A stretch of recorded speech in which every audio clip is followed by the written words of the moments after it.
नमस्कार, आप देख रहे हैं लाइव टीवी इंडिया और मैं आपके साथ जुनेद अंसारी। बातचीत करेंगे। उत्तर प्रदेश से बहुत बड़ी खबर आ रही है कि जो समाजवादी के वरिष्ठ नेता मोहम्मद आजम खान एक और केस में बरी हो गए।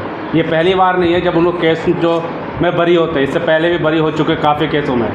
तो हरेंद्र ताऊ हमारे साथ इनसे बातचीत करेंगे। ताऊ, कई सारे मामले हुए, केस तो बहुत सारे लगे, अभी भी कई केस चल रहे हैं, हालांकि जेल से अभी बाहर नहीं आएंगे। जमानत भी जो 7 साल सजा हुई थी उसमें भी जमानत और केस उसमें भी रोक दिया गया। एक और केस में बरी आचार संहिता वाले मामले में क्या कहेंगे?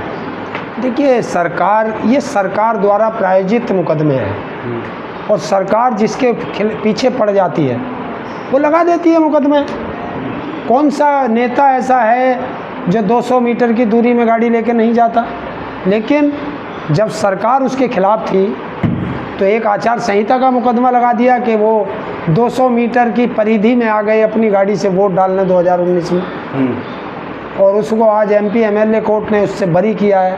पहले कई केसों में बरी हो चुके हैं, एक केस में सजा हो चुकी है, वो अभी हाई कोर्ट में चला हुआ है। हाई कोर्ट ने उनमें रोक लगा दी उस सजा पे, जिसमें 7 साल की सजा हुई, उस पर भी रोक लगा दी हाई कोर्ट ने, जमानत भी दे दी है। तो अभी बहुत केस लगा रखे हैं, वो एक केस से निकलते हैं दूसरा केस लग जाता है, तो एक दिन आएंगे बाहर। देखिए, एक कहावत है, सत्यमेव जयते। अगर उन्होंने अपराध किया है तो सजा मिलेगी, और अपराध उन्होंने किया नहीं है तो बाइज्जत बरी बाहर आएंगे। आरोप ये लगते हैं कि जेल से बाहर ना आए, इसलिए उन पर केस पे केस दर्ज करते गए। 100 से ऊपर केस दर्ज किया गया।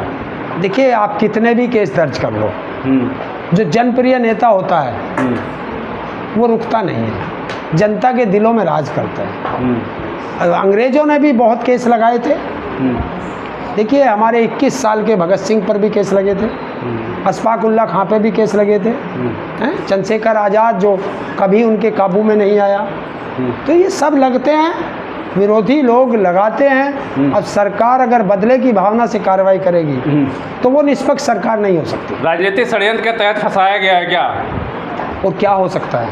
एक राजनेता जो Z+ सुरक्षा में रहता हो, वो एक शराब का ठेका लूटता हो अपनी पत्नी के साथ, और 10-15 हज़ार रुपये उसमें गले में से लूटता हो, तो जो Z+ सुरक्षा थी वो कहाँ थी? उसने तो देखा होगा।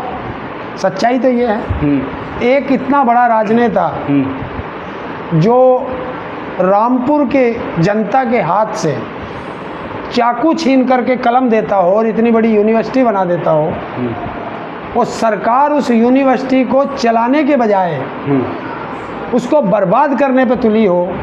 वहाँ मैं देखने गया था, इतना बढ़िया हॉस्पिटल था, 500 बेड का, इतनी विदेशी मशीन तक उसमें लगी थी, विदेशों से भी डॉक्टर वहाँ आते थे।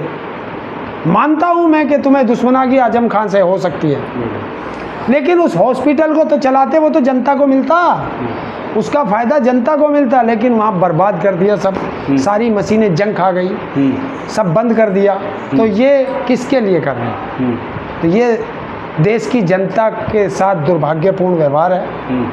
नेता के साथ तो है ही, लेकिन आज नहीं तो कल, कल नहीं तो परसों आएंगे तो बाहर। डूंगरपुर एक प्रकरण के मामले में भी बरी हो गए थे। एक ही मामले में 10 केस दर्ज किए गए, जिसमें से 2 में कि 3 में जो है बरी कर दिया कोर्ट ने। तो लगातार जो बरी हो रहे हैं, तो क्या लगता है कब तक बाहर आ सकते हैं? देखिए, एक चीज़ है, वो एक राजनेता हैं, उनके पास एक मेन पावर है कि वो लड़ सकते हैं। यही तो हम कहना चाहते हैं, अगर ये किसी आम आदमी पे केस लग जाए तो वो तो मुकदमे भी नहीं लड़ सकता। तो इस तरह की राजनीतिक द्वेष इंसानों को नहीं रखना चाहिए। राजनेताओं को एक दूसरे से द्वेष नहीं रखना चाहिए। मैं आपकी नीतियों का विरोध कर सकता हूँ, आपकी गलत नीतियों का विरोध कर सकता हूँ, लेकिन मेरी और आपकी राजनीति वैसे थोड़ा ही कोई दुश्मनागी है। लेकिन जब मैं और आप आपस में दुश्मनागी करने लगेंगे, वो हमारे आपके लिए भी खतरनाक है, और देश के लिए भी खतरनाक है, और जनता के लिए भी खतरनाक है। क्योंकि ये परंपरा निकलेगी तो आज अगर आप मेरे ऊपर मुकदमे कर रहे हो, अगर कल सरकार बदल गई तो यही आपके साथ भी होगा। फिर आप क्या कहोगे? आजम खान की पत्नी भी कह रही कि सिर्फ फंसाया जा रहा है, हम लोगों पे जुर्म किया जा रहा है। देखिए, जुर्म की एक इंतहा होती है, और उस इंतहा से भी बड़ी इंतहा ये मुकदमे लगाकर आजम खान के किए।